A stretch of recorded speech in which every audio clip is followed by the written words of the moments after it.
Right, Ray, nice to meet you. Hi, Dave. Right, Ray, what car we got here? Right, we've got an e-Golf. Yeah. 2018. 2018. 32 kilowatt battery. Yeah. Range of about 90 to 100 miles in the winter. And where are we going to go with it now? And we're going to whiz over Woodhead. Yeah. And get all the way to the Flouch, turn round, and then back over Woodhead, and then back to here. And see if we can get more miles out of it than it actually does by regenerating it. Well, we'll try. It looks good. Nice. 8-year-old. 8 years old. Any problems with it now? No, absolutely nothing. The only thing I did with it was I had a little bit of a mark on the bumper when I got it, and I had that repaired and damage on the alloy. It's good. Which I've just left. Right, let's go. Come on, cool. Let's go. Thank you. What we're doing all the way to the Flouch? Yeah, they're all the way down. Just have a look where you are on your mileage. Yeah, I've got well, some 159. 159 miles. Yeah, but that's with no heat. So I'll find some heat on. If you start getting cold, let me know. Right, no worries. So we're here with Ray. Ray's in a Golf. So what Golf is it, Ray? It's the e-Golf. E-Golf. And you bought it how many years ago? 5. 5. And what sort of range will it do now, or would it do? Or have you seen any distribution in range? I'll probably do around 100, 105 if I preheat it. If I don't preheat it, probably about 100 miles in the winter.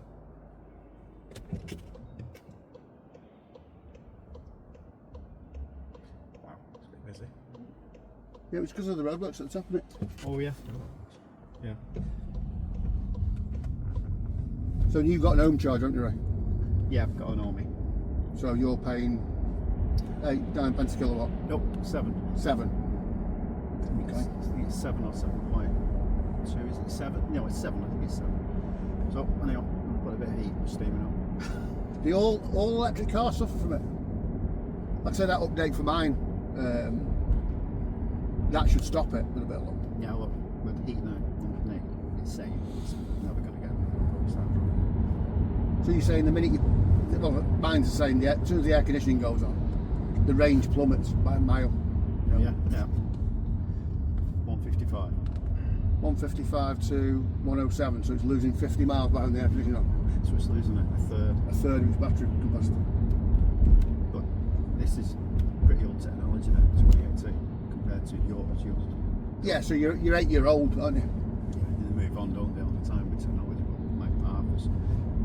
What's yours, Harvest? 2017? Can't remember. 16. No, sorry, 14. 2014. So it's 14? Yeah. 12-year-old. So that's very early technology, isn't it? Well, you were saying that to use the app on your car, you've got to pay now after 3 years. Yeah. Don't know the exact amount, but it's probably around about 200 quid. And just for what you get for the app, it's not worth it.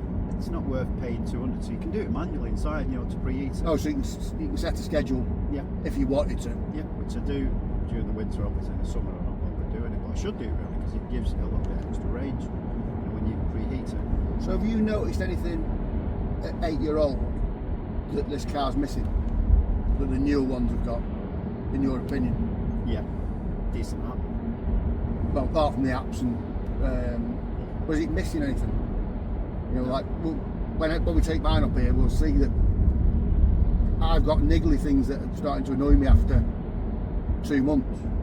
You've had this now 5-6 years. 5 years, yeah. It's difficult because I'd say, no, there's nothing I need, there's nothing that's missing, but as soon as you get in your car, it's not got that, it's not got this, it's not got that. As it is, no, it's got everything I need. It's pretty efficient because it's only small. It's only a small battery, it's only 35 kilowatts, and it's only 32 kilowatts usable. So 32 kilowatts is just tiny, isn't it? I mean, yeah, mine's 43. I mean, that 10 kilowatts doing 5 miles a kilowatt is 50 miles. Yeah, of course it is. So you've got it's perfect, 200 miles. I mean, I said to her for a few weeks ago, I said the sweet spot's probably 250. You don't need much more than 250 miles because you can get to a supercharger or any charger and top it up in 20 minutes, half an hour. Well, if you think about it, London's 200 miles from it. Glasgow's 200 miles from it. 200 miles, and you can charge it 35-40 minutes. You charge, put the coffee, then you've got 500 miles. No one can drive 500 miles in a day without stopping. No, you're going to need toilet facilities. You want to go and stretch your legs. You're only sat there for which is literally going to be 8 hours. Yeah. You know, so people do stop, and that's the thing that with electric cars, people go, oh, well, you've got to wait 20 minutes to charge it up. But in my experience, when we used to go to France, you'd get to a service station after doing 300 or 400 miles. You're not there 5 minutes because people want to go and have something to eat and a coffee and the things that people want to do. You know, it's just this thing of charging them in 20 minutes is the game changer. Yeah, and they're obsessed with, like, saying, I need 500 miles, and it's going to take about 10 or 11 hours. You cannot drive for 11 hours. No. So then why do you need 5? You don't. You need 250. 200, Yeah, 250. I think the range of cars that will develop will be 250 to 300 miles, and that will be where the price point starts. Yeah. Because you know, you look at BYD and their pricing. You know, for what you get for the money. So I had a little look. We talk about it when we're in my car of what I could have bought for the same sort of money, and I would have had to go second hand for the range and for what it actually comes with. If that makes sense. Yeah, it does, yeah. So obviously, I can't remember what you said you paid for yours. What is it? I mean, I know you pay 180 something. What is It's £189 down. It's £200 and 40 pence a month for 10,000 miles. And what did it cost? Originally, I think was. Well, I'll have a look and put it in. But I think I owe something like 17,000. Yeah. Is what it owes, and I think the residual is 8. Now, whether it's worth 8 is to be debated. But if you think about it, there's your keys, there's your car. Yeah. You know, I've had my 4 years out of it, and I think in 4 years' time there'd be a lot more choice at that price point. Yeah. You'd give it back, wouldn't you? I mean, Yeah, I would keep it. No, I can't. I mean, obviously, I got mine pretty good price at 11.3. If I would have bought it maybe 20,000 miles and a bit 20 grand, and its car's probably worth 7 or 8 with the mileage. So it had lost 12,000 quid. 12 Yeah, it's grand. amazing. It's fascinating how quickly you lose money. It's a lot of money to lose 12 grand in 5 years. 12 grand. When I was looking this morning at cars of this age, Yeah. of this range, Yeah. of what you could have got for your money, and then we'll look at the Nissan. What would you get? Because the new Nissan, I had a look this morning, it's £35,000. Is it? The new Leaf is £35,000. So it's a lot of money. Is the new Leaf still Chadamore? Or is it? I'm not sure. I think it's CCS. CCS, Yeah. yeah. So it makes it a little bit easier. I mean, you can get an adapter, can't you, anyway, so you can make it. They're about £70, I think. Is that what they are? Yeah, plastic clip. It's in, you start looking now, like, because obviously I'm new to it. You two are far more experienced with electric cars than I've ever been. You know, and you're always going to be that much further in front because of your experience of driving. I mean, you were saying you were having a bit of a range before when we were talking in the kitchen. You said you got it down to what, 11 miles? Yeah, pretty much 11 miles at a flouch, and the missus is absolutely panicking. I'm getting a bit worried, but I tried to stay calm, pretending it was okay, and it wasn't. But we got quite a lot of regen coming back over again. But yeah, it is a city car. This, but I'm using it as a main car. Yeah, well, I'm the same. You know, mine. I bought the car. I am still using it on the motorway. You know, it's okay for a motorway. It's very, very quiet. Lizzie's very quiet, by the way. I'll tell you one thing though. All these new modern cars suffer from these fingerprints. Yeah, with the glasses. It's the glass and the black. Yeah. I mean, it's all around there, around here. Yeah, everything you touch, it just marks. I mean, they look great. Forever. I mean, I've got Rain-X in the car, and I'm forever rubbing it onto, trying to stop my fingerprints getting on it. I give up. I did at first when I first got it. 5 years later, it's not worth it. But yeah, no, I mean, I don't know. It's just a second car, really, because it's only got 32 kilowatt battery. But yours, that extra 10 kilowatts, I could make that a main car. Yeah, well, it is my main car. I mean, we'll go into mine a bit when we bring mine up, and the whole idea, viewers, is what we're doing is we're taking it up a high part of Woodhead, which is literally from Glossop to Derbyshire border, and we're going to go up so much elevation, have a look at what Ray's range is, and bring it back and see if we can keep that range of the distance, and because it should start to recharge itself, because it's mainly all downhill, which is why we're going to run the 3 cars up here, and it'll be in 3 separate videos. But like I say, where would you go next then, Ray? Would you change it? Yes, definitely. I'm looking at possibly a Tesla. Oh, you are? Yeah, I'm looking at a Tesla. That's only one of, but I'm toying with the idea, and this is probably an oddball one. I'm looking at a Porsche Taycan. Oh, Taycan. Yeah, but the later generation one. So the one that the Master has. Yeah, Lee. So that one, it's got pretty good range. It's like 300 miles. At the moment, they're about 75 grand. That's too much. But with the way they lose the value, I'm hoping they'll be around about 40 something. For a second-hand one. Second-hand one. It's still a lot of money. 2 years? 3. 3. Yeah. So if I can get one for 40 odd thousand, that's probably going to be the last car I buy, I think. Yeah. But it'll do 300 miles, and it looks nice, and it's got fast charging. So it's I think it's 800 volt architecture on it. So it's bulletproof as well. Yeah, they are. I mean, the thing is, we had this conversation, me and my wife had a conversation about it, and we said, if somebody's 10-year-old now, do you think they'll ever drive a petrol car? There's not many small cars. You look at all the small cars that are manufactured now. I mean, the Fiesta's gone, but apparently that's coming back as an electric. They are relaunching the Fiesta as an electric car. Are they? Yeah, I've seen it on the press release the other day. See, that'd be a nice little car now. Yeah, so the Fiesta will come back, which will be sort of the size of mine and this. Yeah, ID2. They've got an ID2 coming out. There's another one coming out there, yeah. Yeah, so that'll be, I don't know what size battery it'll be, but it's going to be smaller than its Golf.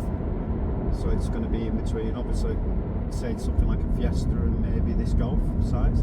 Yeah. So you're looking at, I don't know, what size battery would be in that? Maybe a 50 kilowatt. I think it's all going to come down to, like, for the young ones, it's price. It's going to be price and the insurance, because obviously, I mean, I don't know whether this is a real thing or not, but my insurance is £350. It was 220 on the petrol car. It's increased on the electric car. Mine's 369 on this. Yeah, well, mine's 350 on mine. But it's quite funny if you look at some of the other people that have reviewed them, and it says 0 to 60 in 12 seconds. Yeah. They're doing it in 7, and you're thinking, well, are they saying that to make the insurance companies think, well, we don't need to charge that much for them? Because it seems like they're underestimating the actual speed of 0 to 30, 0 to 60. Yeah, to keep the price To keep the insurance costs down. Yeah. But I also then think the insurance is obviously the cost of repair. You know, I've seen some horror stories just lately where people have bought a car, it's had a minor knock, and that includes BYDs, and 3 months later they still haven't got the parts to have them repaired. You know, and the car's still sat in the garage. It's got such a new car. I mean, obviously, like mine and ours, we needed any parts, but mine was really, someone drove into the back of mine, and it was only in for like 4 or 5 days. Yeah, that's what I mean, because the parts are there, aren't they? Yours wouldn't be someone into the back of it. How long would it take? Yeah, it's quite funny, because when COVID was on, my lad bought a Renault Clio GT line. This is a funny story. And when he bought it, I obviously couldn't look at it. It was just delivered with a bloke in a mask and a suit. Yeah. Handed him the key in a special box and went, I can't show you around, mate, I'm going. Next day he said to me, he said, the old one will have the seat at the back. Took it to Renault, they actually took the seat out of a car that was in the showroom to put in his car because they couldn't get any parts because of COVID. So he'd actually got his car back. Yeah. Which is amazing. Yeah, so it'd be that to wait. God, it could have waited weeks, months. It could have been 2 years. Well, the factory's shut down, isn't it? Just to get the seats. Just to get a seat. It is like that with cars now. But I think that we're going to end up with a generation that... when I saw my first learner electric car this week, all done up with the L plates and everything on, and it was a Renault 5. Renault 5, nice Renault 5s. Yeah, I mean, they're perfect for a learner car. You've got your... Obviously, you still need your dual controls, but they're easy to drive. You know, when I was teaching, because I was doing a little bit of teaching when I was doing the driving instructing, and it's hard getting them to use the gears, using gears, clutch and everything else. And imagine that you didn't have to mess around with the clutch, and you just get in, it's just one pedal, set off, and you don't even have to brake, because you can do one pedal driving. And some of the times when they were driving, they were braking too hard. Yeah. So imagine they don't have to mess around braking, it just let off the accelerator, starts braking with one pedal. It's easy to learn. Yeah, well, I actually think, if you think, because obviously we all drive trucks, because we come from trucking background. Yeah. Every truck now, you can't get a manual unless you specifically spec a manual car, a manual truck. Yeah. They all come automatic. Well, I'm surprised cars haven't gone the same way, because they all say the automatic car will drive more efficiently than people changing gears, but it's been proved not. The actual human being can drive better with a manual car and get more efficiency Than the automatic box, which is why they still now, most cars that come are still manual.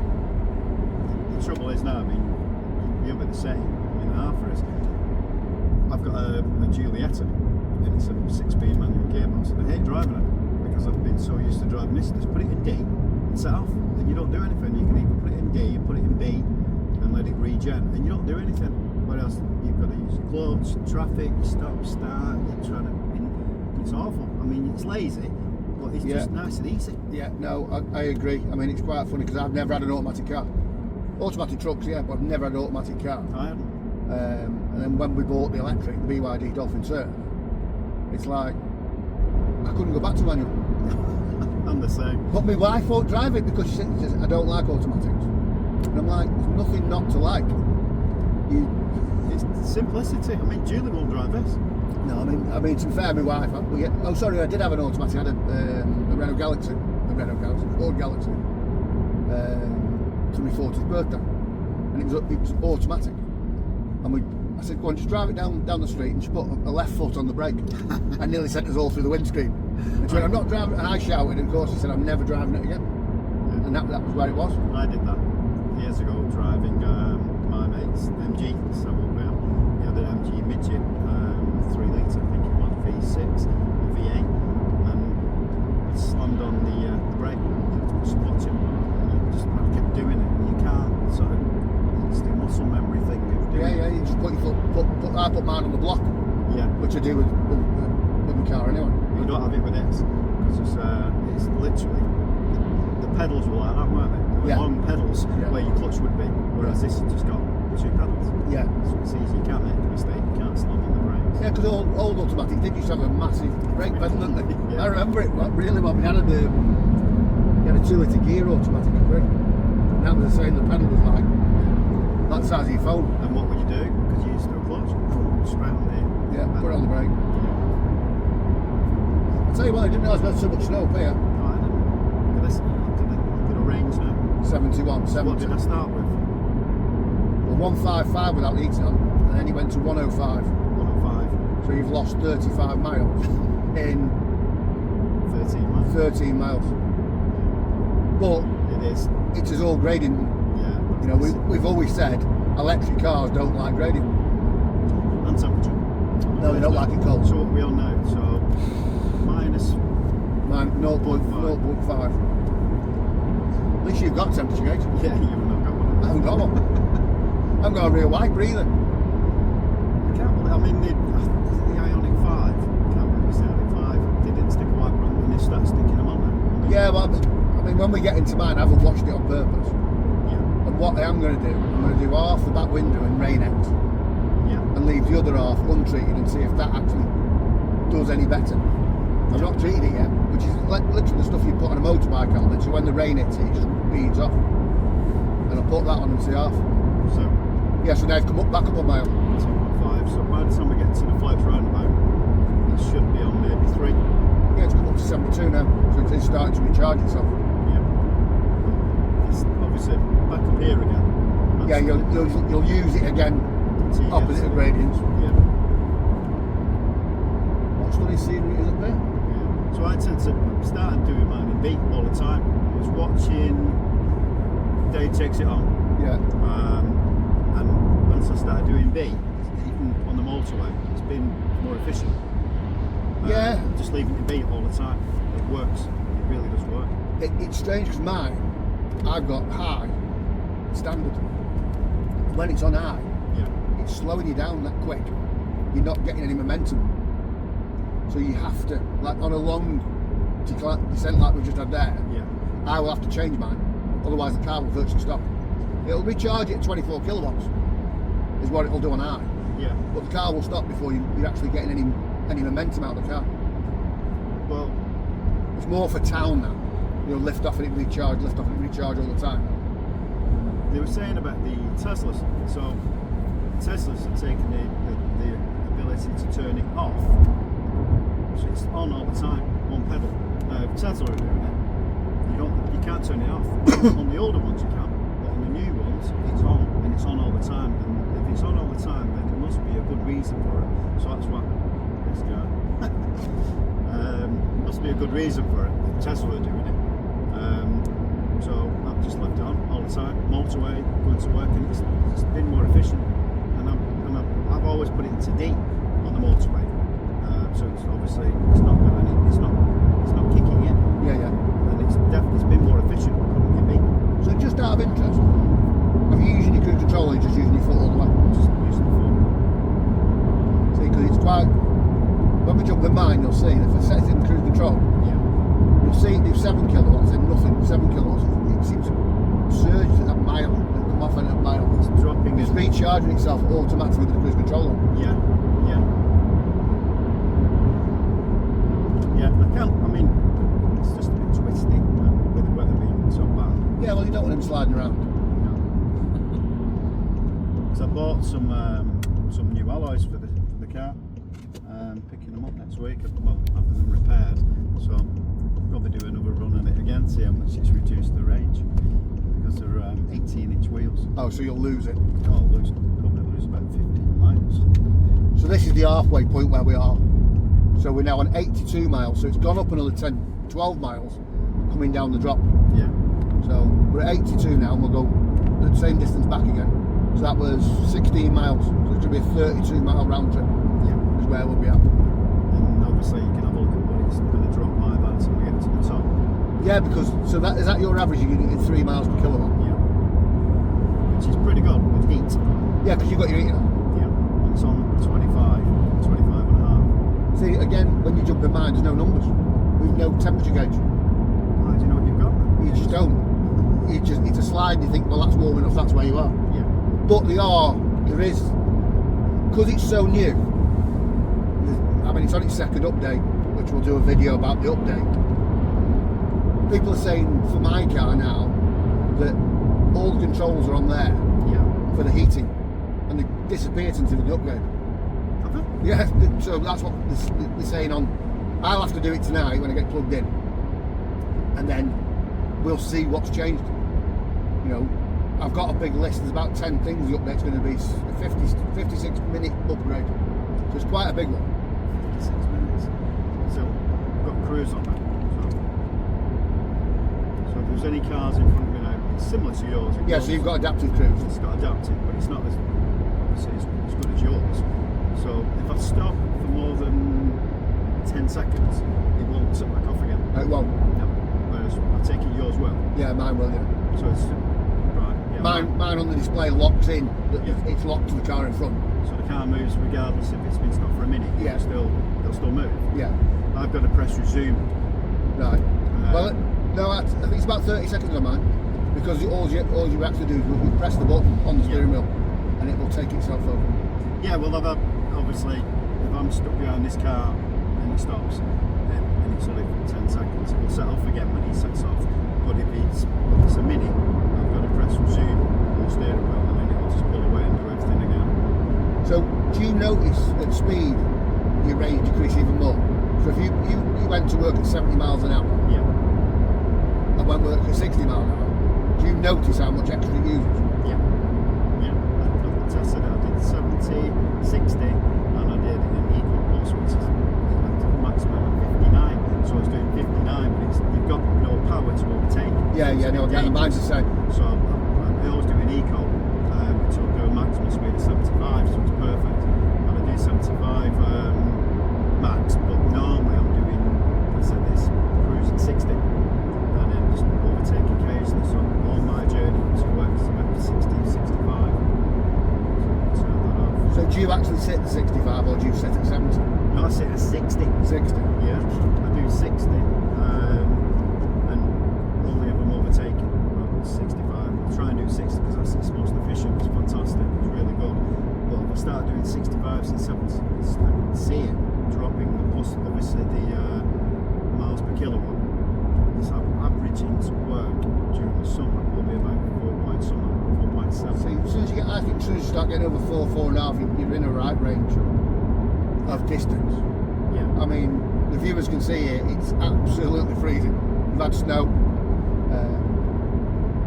and now the car should be charged, but we're on 66 miles now, which is a bit worrying. Yeah, it's nothing. It's fine. But again, mine, when we jumped in mine, I preheated mine and everything this morning because it was frozen solid. And when I woke up and said I got 155 miles, and all of a sudden I've lost mileage because I've had the heating on to defrost the car. Yeah, so preheating, and then how many miles from Stockport? 10? 10, yeah, 11. So my car's lost 21 miles from this morning when I unplugged it. Just from preheating and Just defrost itself inside and driving here. I've lost a third.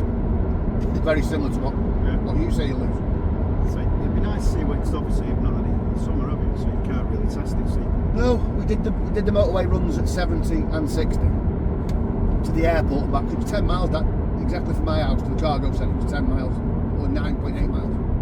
And it was good to do that to see where it was at and what temperature it was. But of course, I have to ask the car what the outside temperature is because I don't know. It doesn't tell me.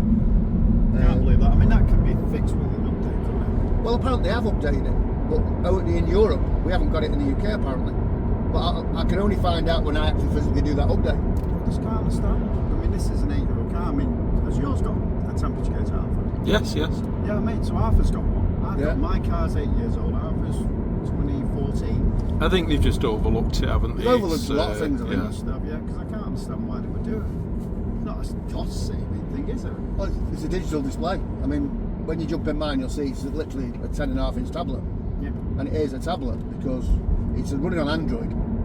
So if you want to add photographs to mine, you just put a USB stick in, you put the photographs on. Mine's got YouTube on and everything. Oh, does it run off Google then? Google Maps? Yeah. Oh, that's cool. I like Google Maps because you can use, is it Waze? Yeah, so mine's got Android Auto. So I can mirror the screen and everything the same with my phone. Yeah. But the internal sat-nav in my car is different than the Google one. It is based on the Google system, Yeah. but it's got all the charging added to it.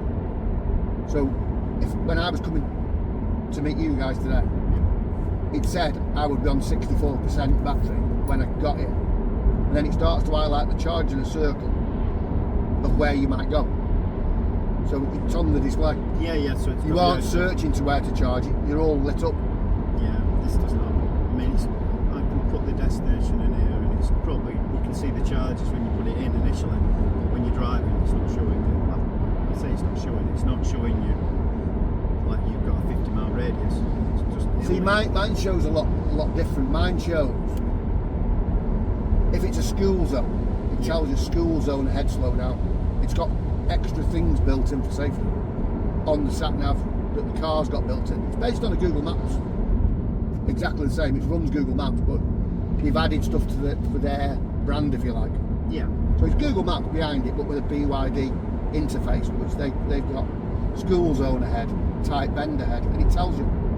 It's more for a safety aspect, I think.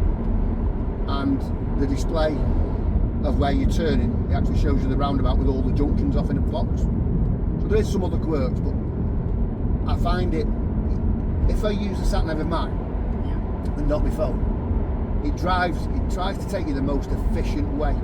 So it will avoid the motorway. This has got the same. This has got 3 options. So you've got your first one, which is motorways. It shows a motorway. It'll show motorway and A road. Yeah. And then it'll show A road only. just A road only. So then obviously it's got less miles and it's more efficient. So it works out the best one. So you've got a choice of 3, which is bad for an 8-year-old car. No. Like I say, you look at it inside, you've got electronic display. You know. And this is all. Yeah, it's all. I've seen it when I move my hand. It's what they call it.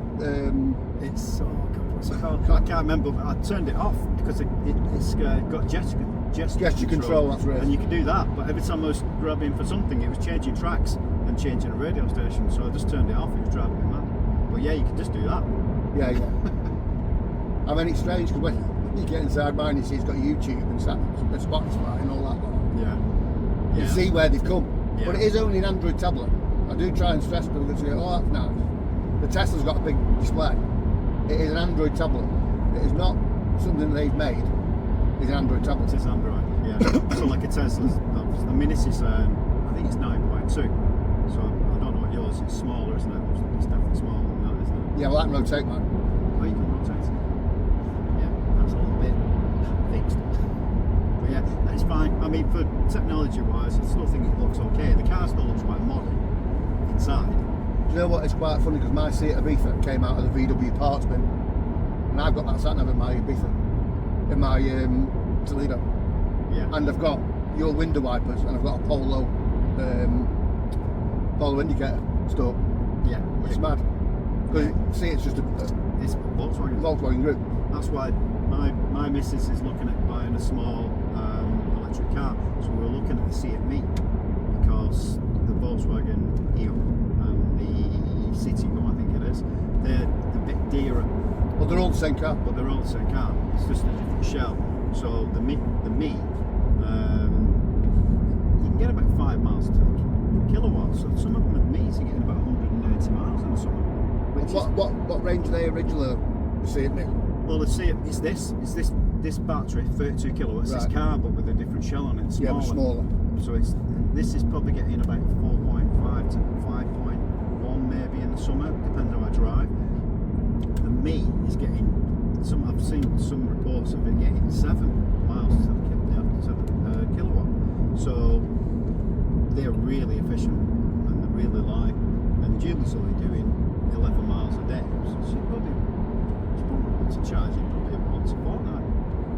Yeah. That's in the summer. In the winter, this is doing about 100, so the Me would probably do about 120. See, mine, I haven't charged it this week. I've charged it last night because obviously I knew I was going to pay. Yeah. Otherwise, I wouldn't.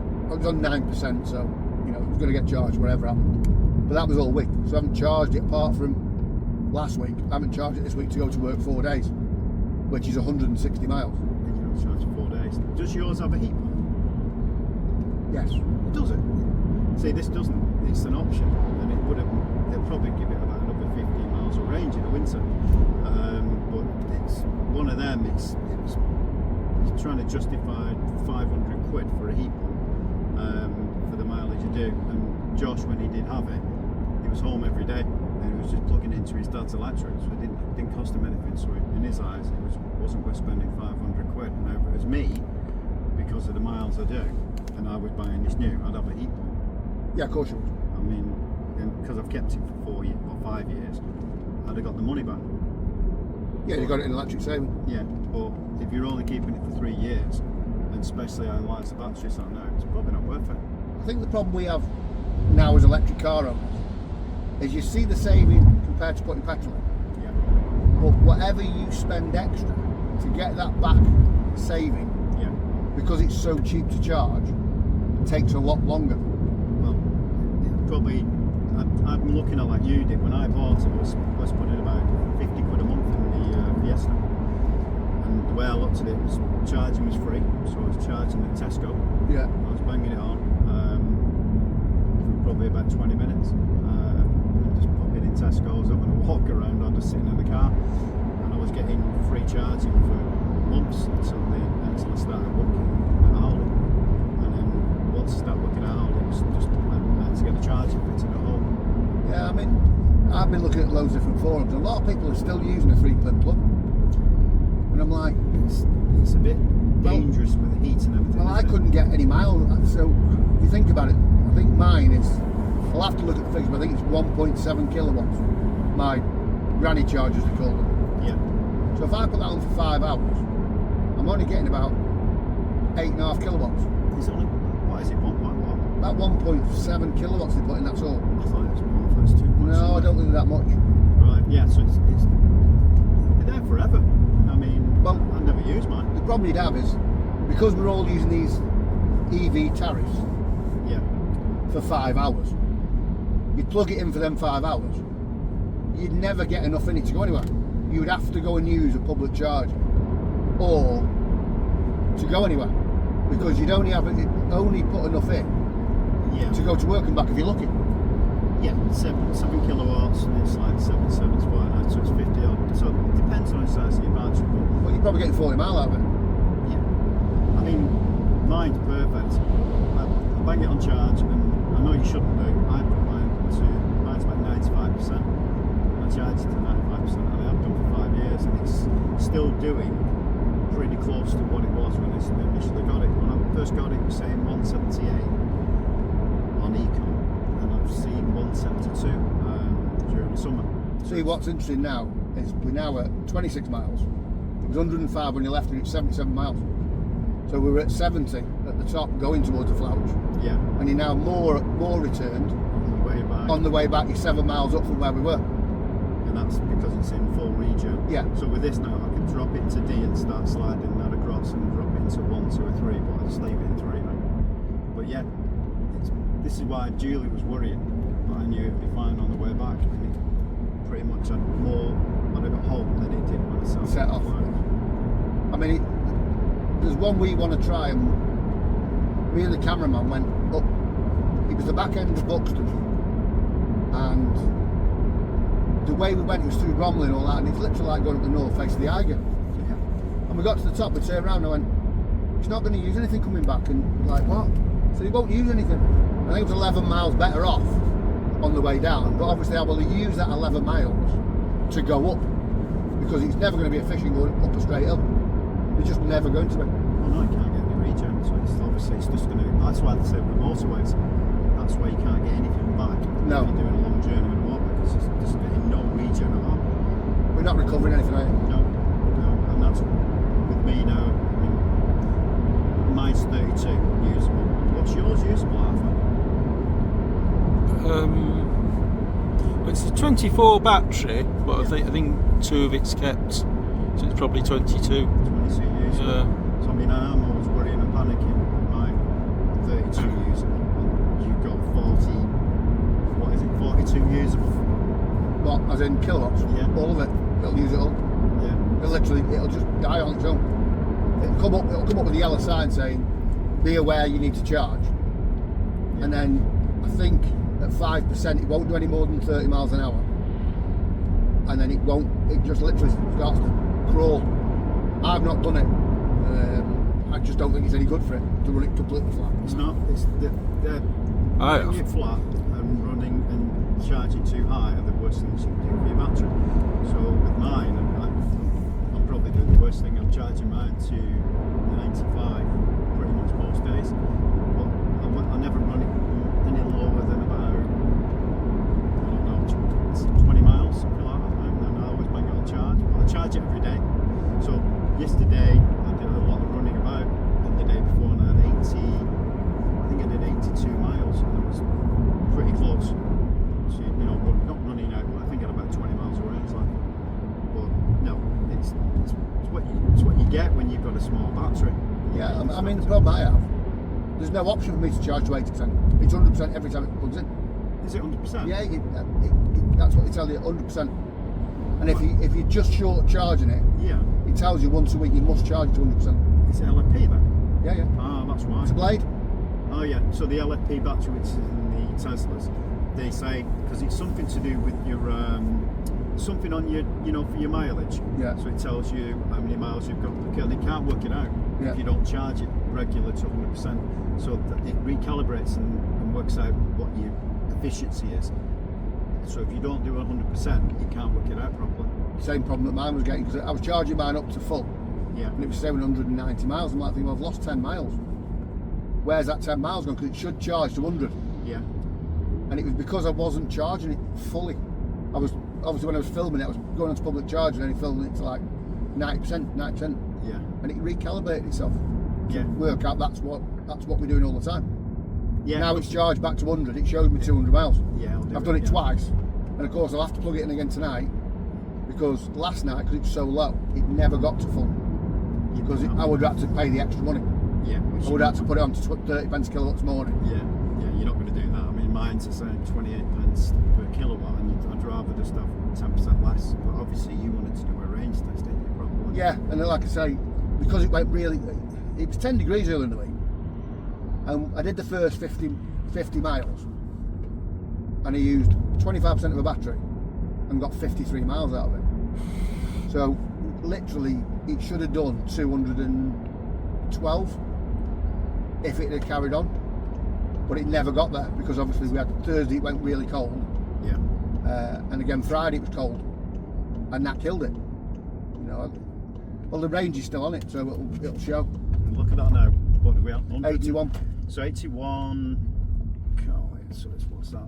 So 105 So when we left. 105. So it's 80, 110, isn't it? That's right, isn't it? 110. So it's better than it was when we set off. Yeah, so we've done 29 miles. So the forecasted range was 105, and now it's, if I count what It's 25 miles you've used. 29.2. But yeah, so if you look at that now, 29.2 and 81 left, altogether 110, and it was 105, so it's actually gained 5 miles, hasn't Yeah, it? it has. It's come back 5 miles.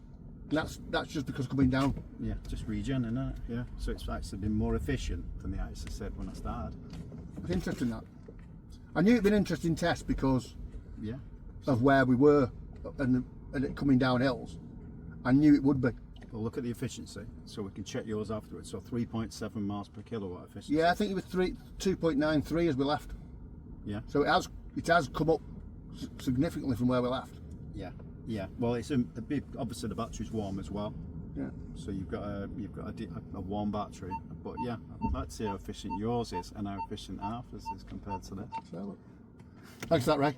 No, fantastic. Fantastic. Yeah. Nice to know because it's nice to see older cars against newer cars. You'll jump in mine now and see the difference in mine. Yeah. And then you can say, oh, I'd have liked that in this, I'd have liked this in that. You know, compared to what we are. Yeah. Well, that's it. Because I'm saying I don't think there's anything I need, but I Well, can that's taking guarantee 45 minutes, according to your travelling time. 45 minutes. 27 miles So travel distance, but your trip said 29.2. yeah. Which good Yeah. that. Well, yeah, that's because I'm fully driven from mine to here. Yeah. So it's not even half a mile. No, it's not. Something's not right. Right, we'll leave it there. Cheers now. Cool.